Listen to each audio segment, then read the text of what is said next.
The words to call out to Colby or Noah fail to reach out. Lodged in his throat, he struggles in pain, with his breathing shallow. He tries to force his body to move. And then it stops. Looking down at Hugo, filled with nothing but malice and contempt, it speaks. Don't get in my way. All of a sudden, the door to the bedroom slams shut and the entity disappears. The tension from his body finally releases its agonizing grip and he gasps desperately for air. His vision blurs and his breathing is haggard. He staggers towards the door. He yanks at the handle several times, but it's tightly jammed. Fuck! Noah! Colby! To his dismay, he is only greeted with silence at the other end of the door. Damn it! From a distance, he faintly hears the sounds of Colby relentless barking as he gets further away from the house. Hugo rushes towards the window. He tries to pry it open, but just like the door, a heavy force prevents him from doing so. Like being underwater. His movements slow and drawn out, as if being dragged down by that thing. Fuck this! Frantically looking around the room, he spots a nearby chair. Without a moment sooner, Hugo grabs a chair and starts to strike the window. Bit by bit, the window cracks, getting larger with each blow, splitting off smaller pieces. What the hell is this thing made out of? Still trying to catch his breath, he musters all the strength he has left for a final blow. Damn you, just break already! Clearing out the remaining glass shards, Hugo peers his head out to see any railing he can grab hold of. However, he discovers instead that the wall adjacent is covered in ivy. Despite how heavy the rain has drastically become, he reaches out for it, grabbing a handful of the vines. Carefully, he climbs out the window, gripping tightly and making sure he doesn't lose his footing. Yet, to his luck, the patch of vines he clutches start to tear away from the wall. Out of desperation, he struggles to find his grip on another, but fails when his hand slips out of reach. Shit! Clamoring wildly as he loses grip on the ivy, he lands down on a thicket of bushes.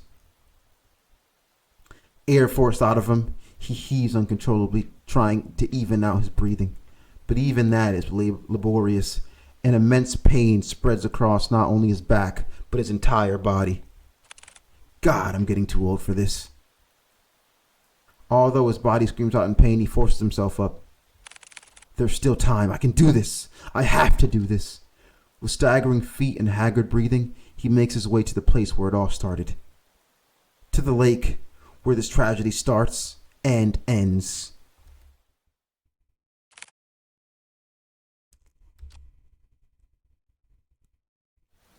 Finally entering through the park, Hugo calls out to Colby and Noah. Colby! Noah! Where are you? He hears faintly the sounds of barking and echoes of people yelling in the distance. He rushes towards the echoes, guiding him through the downpour. With his heart racing and blood rushing to his head, he finds his way to the lake. Drawing closer, he sees Nina giving chase to her grandfather. Unfortunately, she doesn't get too far as Noah stops her. Grandpa! Stop! Grandpa! Let me go, my grandpa's! No, Nina, it's dangerous. You'll get hurt too. I don't care. I don't want to lose anyone anymore. It's at that instant Hugo trudges against the water, pursuing in Nina's stead. Hugo? No, don't! Pleas fall deaf to his ears. Not even the whines and worried cries of his partner can make him turn back. Determined, he forges ahead. Nearing the deep end of the lake, he sees Henry Mortimer gazing directly at the abyss. He looks even more frail and disheveled than before. It's as if all the life he's lived up until this point has begun to fray, draining every ounce of himself and surrendering it all to the lake. Before Henry could lean in, Hugo reaches out and tugs at his arm. Mr. Mortimer, listen to me. Nothing is waiting for you down there, so please come back to the shore with me. Motionless and unresponsive, he stares deeply into the water. The haze over his eyes is still obscure and persistent. There are so many things we cannot afford to lose in our lives, and you're one of them. To Nina, you're all she has left. She needs you, Mr. Mortimer. Hugo felt it, a slight jolt from Henry's arm, as if stirred by the mention of Nina. He slowly turns to face Hugo. Nina. However, just as cruel and violent as a storm, Henry jerks back. wrenching his arm away from Hugo's hold on him. No! All of this is my fault. If only I got to Lewis sooner, then none of this would have happened. He was waiting for me, was patient with me, and yet, for all the things he's done, I chose my family over him. He's gone because I didn't pick him. Henry, gay love, put my money up, nigga! Stop. Stop. Beep, beep, beep, beep, beep, beep. Overload. Overload. Overload. It's getting really gay in here. Oh, overload. Overload. Hold on, don't end it yet. Don't end it yet. See what happens. Not too bad, monkeys.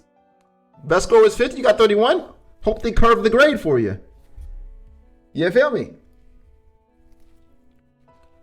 Don't do it yet. Give us some time.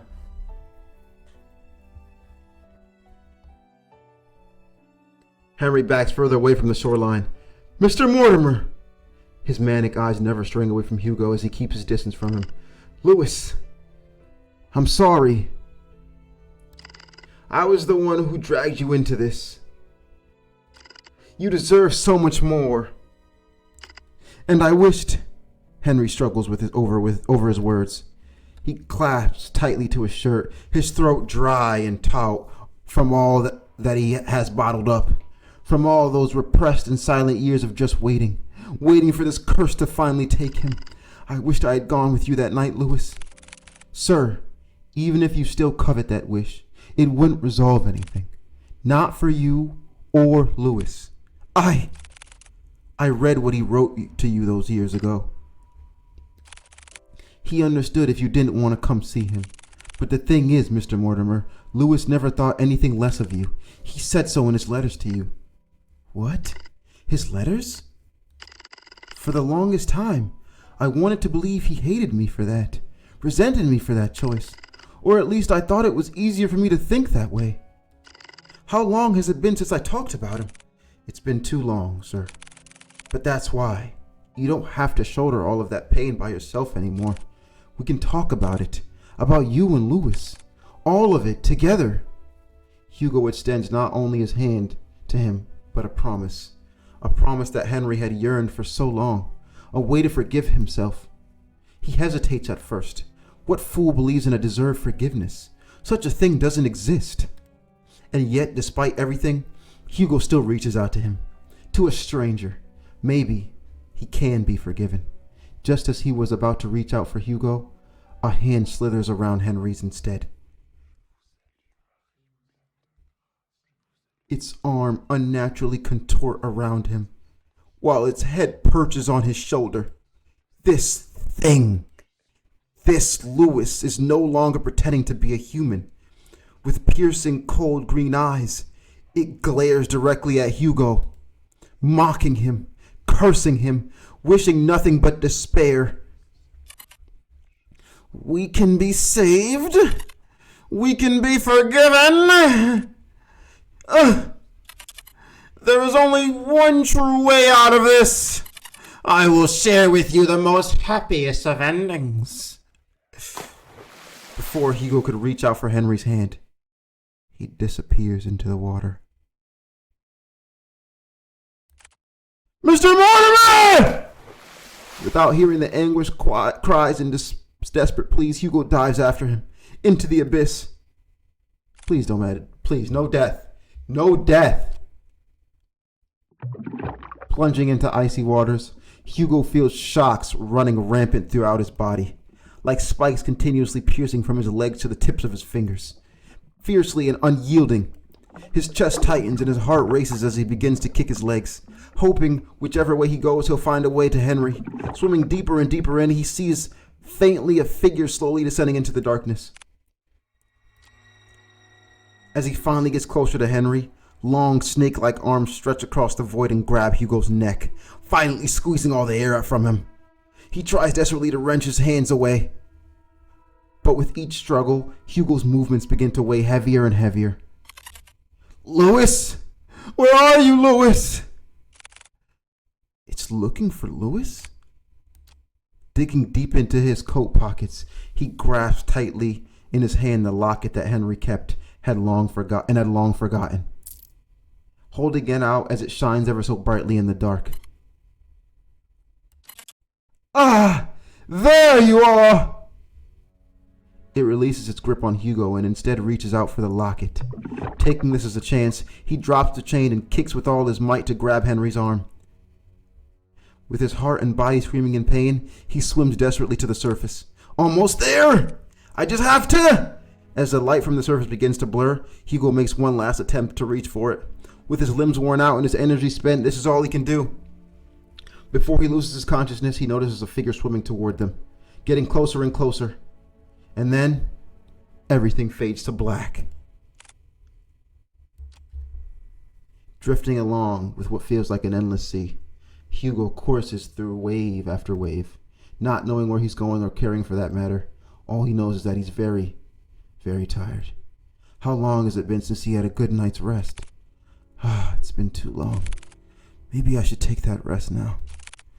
I'd like that so much. I agree that you deserve it, but not here. I'm sorry for startling you. I just wanted to see you one last time before I go. Louis? You've done so much for me and Henry. I can't thank you enough. No worries. I want to thank you too for watching over me. And also, I want to apologize for my remarks from before. I really thought that I had things figured out once I found you, but you know how that turned out for me. It's alright, really. After all this time, I didn't think anyone could hear me. Especially Henry. Louis. I was worried about him for a long time. He always wanted to keep me away from his personal struggles, to keep me safe from them, but I was too stubborn for my own good. Honestly, I don't regret it. Any of it. Even if I could no longer reach out to Henry, fate weaved its thread back to you, our tangent, connecting us once more to this very moment. And for that, I am forever grateful to you, Hugo. You're welcome, Louis. From a far-off distance, Hugo hears a voice crying out to him, beckoning for him to return. Well, they're waiting for you. I guess they really are, huh? Take care, always, Hugo. You too, Louis. They're definitely gay! Run me my money!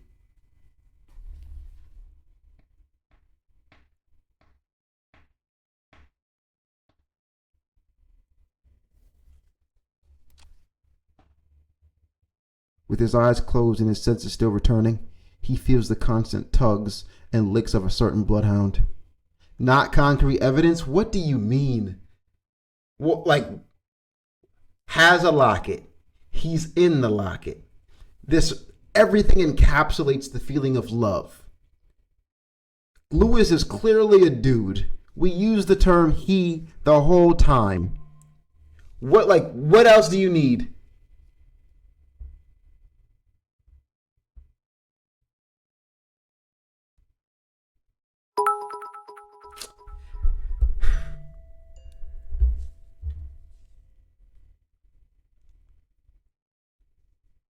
No dick was sucked, we don't know.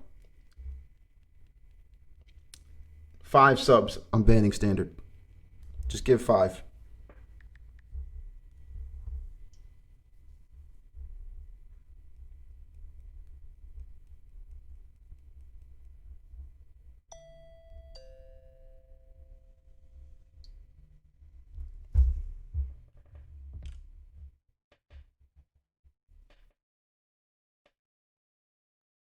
That bullshit ass comment. With his eyes closed and his senses still returning, he feels the constant tugs and licks of certain bloodhound. Whining as he tries to wake up his partner. Of a certain bloodhound whining as he tries to wake up his partner. Hugo! He also hears another familiar voice, too annoyingly close for comfort. Eyes shot right open. He jerks up. Confused, Hugo looks around before he coughs up the remaining water in his lungs. Are you alright? No one starts to pat his back while Colby continues to whine over Hugo. What happened? Where's Mr. Mortimer? He's safe. So is Nina. They're both okay. The police and the ambulance should be arriving soon. Thank goodness. Is there more you have to say to me? Instead of thank goodness? I swear you don't listen to a damn word I say. I'm sorry, Noah. Exhausted, he lets out a sigh. He then continues to put Hugo's back aggressively when someone approaches them. Roundtown asks how much gifted. You can't ban Zorro, he's a mod. But standard, 3 subs. Detective Laurent? Oh, Nina, there's someone I want you to meet. Behind her stands an elderly man. There we are. He's back. He's still beautiful, though. Wow, look at him. Freaking godlike physique. Frail in stature, he timidly looks to the side pensively as he ponders to himself. Although his youth has long faded, his eyes are what catches Hugo's attention. They're no longer a piercing and vicious green. Only eyes just like Nina's. Hello, Mr. Mortimer. Detective. I never got the chance to say goodbye to him. This is where we learn right here. Hold on. Lock in. Money goes here. I always thought about it every day. What if Louis lived on in this world? What if he stayed a little longer with me? Or maybe it's somebody that just died? It's because of that constant mindset I dragged everyone down. And I kept hurting not only me, but Nina especially. I was the one who kept hurting her, the one to blame for all this. But you, someone that I've never met, still went out of your way to save me, not knowing my burdens or my faults. Thank you. Hugo reaches out to Henry and smiles brightly at him. It's my pleasure, sir. But before he lets go, Henry tugs at Hugo's hand one last time. I hope that someday you too will overcome it. What?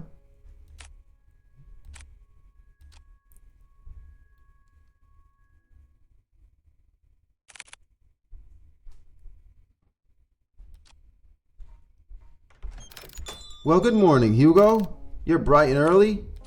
Morning. With much fervor and haste, Hugo resumes writing on his notepad. Although by closer inspection, he looks like he's going to combust any minute. Are you writing up the report? Without looking up, Hugo responds back. Yeah, for the most part. You still need to write yours, too. I will, but since I haven't had breakfast yet, and I don't like eating by myself. Let me guess. 2 is better than 1? Bingo! Wow, Hugo, you're really catching on. I'm so proud of you. Ah, shut it, will you? I swear if I hadn't fallen off from that goddamn window, maybe my report would have been shorter. Before Noah could begin to cut the bacon, he pauses at the mention of Hugo's report. Oh yeah, by the way, mind telling me what happened to the Mortimer's window? I broke it. Well, that's obvious to me. What I don't understand is, why is it broken? Do you know how much it costs to repair a window like that? I know. It was really dumb of me. I'm sorry. Besides, I told Mr. Mortimer about it before we left. Honestly, I was expecting an earful from him. And also the bill. And, surprisingly enough, he said it was okay. Lucky us, right? So what, you just called it a day after all of that? Thank you so much, Mr. Mortimer. You broke it, you pay for it. Would you chill? Of course I'll pay for it. But each time I kept insisting, he just shrugged it off. Said that we already went through a lot for them, so this was nothing in comparison. Ugh. You know what? He's right. After all we went through, we deserve at least a nap. But before he could walk away, he stops and sees a familiar person walking towards the storefront, carrying something with her. Good morning, you two.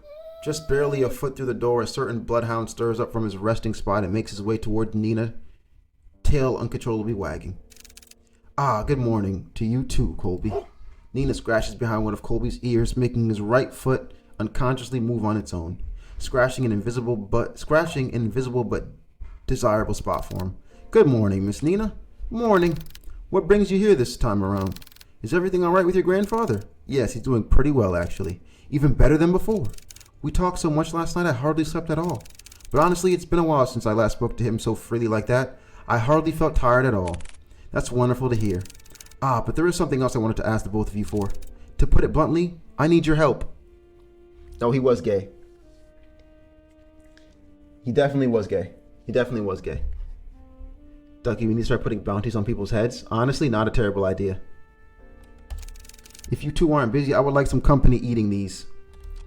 Inside a clear plastic bag are a stack of 2 boxes placed on top of one another. She opens the box on top and reveals a colorful array of neatly decorated donuts, all lined perfectly. Oh, beautiful. No cramped or squished spaces. A work of art in Hugo's eyes. Wow, so pretty. Donuts? They look so delicious. We're more than happy to eat these with you, Nina. There he goes again with his donuts. But yes, please join us, Miss Nina. We were about to have our breakfast too. Weren't we, Kuya? Humph. Always so brazen in front of others. You do make it exceptionally easy for me. Ugh. You both have such great chemistry with each other. On second thought, I'm way too tired for this. I'm going to have to apologize in advance for this, Nina.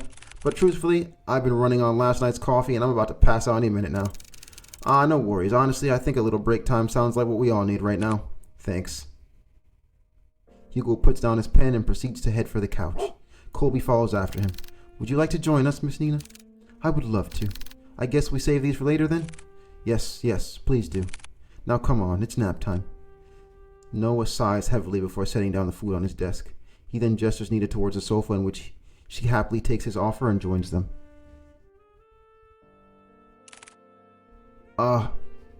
This is gay. Gay. Chat, end the predict. End the predict. End it. Verdict made. Verdict made. I think when Henry said, I hope you solve your problem too, this is what you meant.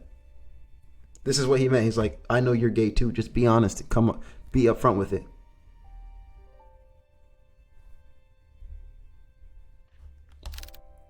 I mean, you are old. Shut it. This is really nice. Oh, good boy, Colby. Come here. Nina quietly coos at him and begins to scratch at the back of Colby's ears once more. Hugo leans a little closer to Noah, his voice above a whisper, but close enough for Noah to only hear him. You know, I'm glad that you came along yesterday. Oh, what's this? Are you getting chummy with me now? Call it chummy or whatever, but I really mean it. If you hadn't saved us back there. Look, I told you before. I'll be there whenever you get yourself into reckless shit. Besides, didn't you say this was nap time? Get some rest. You deserved it. You too. A calming silence fills the room as they bask under the morning glow. No big parties or celebrations. Just each other's company and sharing this small reward. And a small and warm comfort.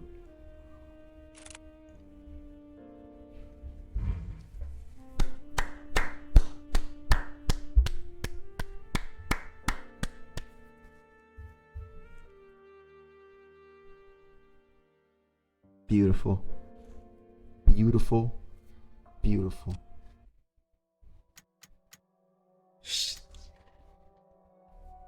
I really enjoyed that storyline.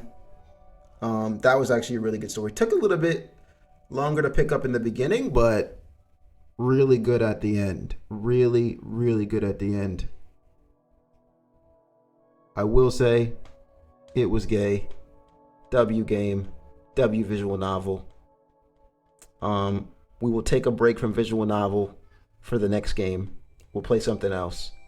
But I just want to say, we are running these VNs up to the roof because these stories are really peak when you find a good one, man.